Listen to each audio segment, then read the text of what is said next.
सिंह जी को जमानत मिल गई है, ईडी ने विरोध नहीं किया, आपकी प्रतिक्रिया? देखिए, लंच से पहले सुप्रीम कोर्ट की 3 जजों की बेंच ने ईडी को चेतावनी दी। उन्होंने कहा कि अगर आप इस जमानत का विरोध करोगे तो हम इस पे फैसला लिखेंगे, मेरिट्स पे, फैक्ट्स पे लिखेंगे, और फैक्ट्स आपके विरोध में हैं। संजय सिंह के खिलाफ कोई भी सबूत आपने नहीं दिया, ना पैसे का सबूत दिया। किसी आदमी ने 9 बार गवाही दी, संजय सिंह के बारे में नहीं कहा। 10वीं गवाही में आपने उस पर दबाव डाल के उससे कुछ कहलवा दिया, तो कोर्ट ने कहा ये कैसे हो सकता है।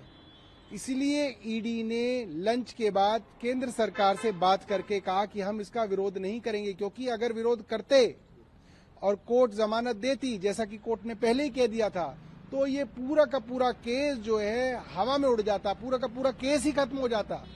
इसलिए सिर्फ अपनी इज्जत और इस केस को चलाए रखने के लिए ईडी ने उनकी जमानत पे सरेंडर कर दिया। आपने इससे रिलेटेड एक ट्वीट भी आज पैनल एडवोकेट का। देखिए, मैंने देखा है कि ईडी के मामले जो संजय सिंह जी के ऊपर सुप्रीम कोर्ट में चले, उसमें कई मामलों में जो ईडी के वकीलों की जो लिस्ट लिखी है, उसमें बांसुरी स्वराज का नाम है। अब ये बताइए कि भाजपा की प्रवक्ता हैं बांसुरी स्वराज, भाजपा की नई दिल्ली की प्रत्याशी हैं बांसुरी स्वराज।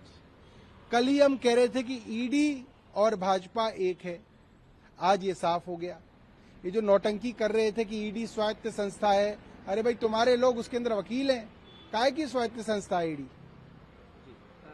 क्योंकि कल अदालत की बात हुई, वहाँ ईडी ने एक नया आरोप लगाया, बीजेपी वाला, जैसा कि आप जानते होंगे। उसने कहा कि चुनाव में फंड गया, ये सब चीजें। सर, आपकी प्रतिक्रिया है? देखिए, जहां खुल्लम खुल्ला ईडी और इनकम टैक्स के छापे पड़े और इलेक्टोरल बॉन्ड से करोड़ों रुपए भारतीय जनता पार्टी ने लिया, वो ईडी को नहीं दिख रहा। इनकम टैक्स की वेबसाइट पर डला हुआ है, वो ईडी को नहीं दिख रहा। शरद रेड्डी से 55 करोड़ रुपए लिख ले लिए, वो नहीं दिख रहा। और झूठे सच्चे जो आरोप लग रहे हैं, उसके ऊपर ईडी जो है कहानी सुना रही है। ईडी की बकवास अब देश के लोगों ने सुननी बंद कर दी है। ईडी ने ही एक और मामला जो है मोहित्रा की हम बात कर रहे हैं, हीरा नंदानी के खिलाफ भी जो है मुकदमा दर्ज किया है। फेमा के उल्लंघन का, जैसा कि आप जानते हैं, पूरा मामला है। पहले उन्हें समन भी भेजे जा चुके थे। देखिए, ईडी भारतीय जनता पार्टी का एक अंग है। जैसे एक यूथ विंग होता है, विमेन विंग होता है, ऐसे ये ईडी विंग है, बीजेपी का है। अब इनके खिलाफ जो बोलेगा उसके अंदर ईडी कहीं ना कहीं से ले आएंगे। क्यों ले आएंगे? ताकि पहले गिरफ्तार करें, बाद में मुकदमा हो, बाद में चार्जशीट हो, बाद में फैसला हो, मगर पहले गिरफ्तार कर लें। तो वही नाटक जो है वो चल रहा है।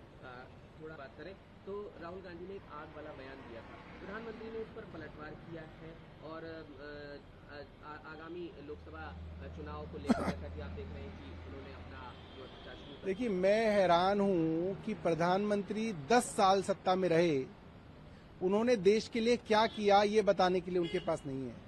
महंगाई कम क्यों नहीं हुई ये नहीं बताते, बेरोजगारी कम क्यों नहीं हुई ये नहीं बताते, रुपए की कीमत के हिसाब से डॉलर क्यों बढ़ता जा रहा है ये नहीं बताते, देश का जो वो है कर्जा है वो कई गुना बढ़ गया वो नहीं बताते, 11 लाख करोड़ रुपया उद्योगपतियों का वापस कर दिया वो नहीं बताते। अरे आपने क्या किया वो बताइए।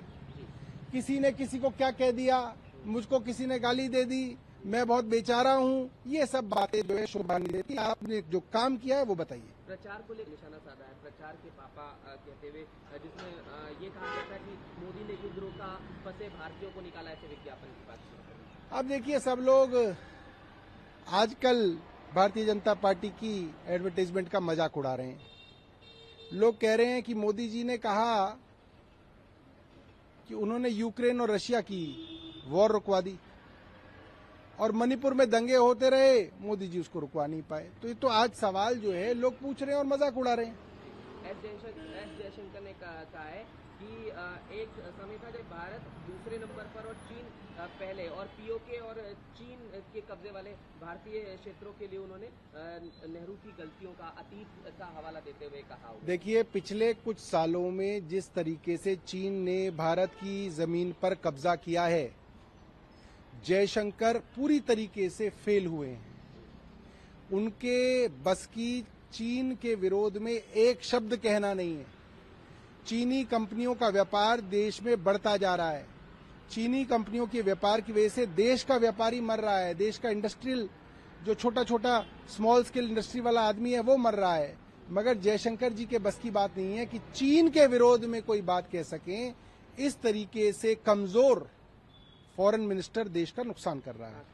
शरद पवार ने घोषित आपातकाल है, डॉक्टर बी.आर. अम्बेडकर द्वारा बनाए गए संविधान को खत्म करने की योजना। अब तो भारतीय जनता पार्टी के नेता ये बात कहने लगे हैं कि अगर हम दोबारा सत्ता में आएंगे तो बाबा साहब अम्बेडकर के संविधान को बदल देंगे। ये बहुत खतरनाक बात है और मुझे लगता है इसी कारण लोग इनको सत्ता में नहीं आने देंगे।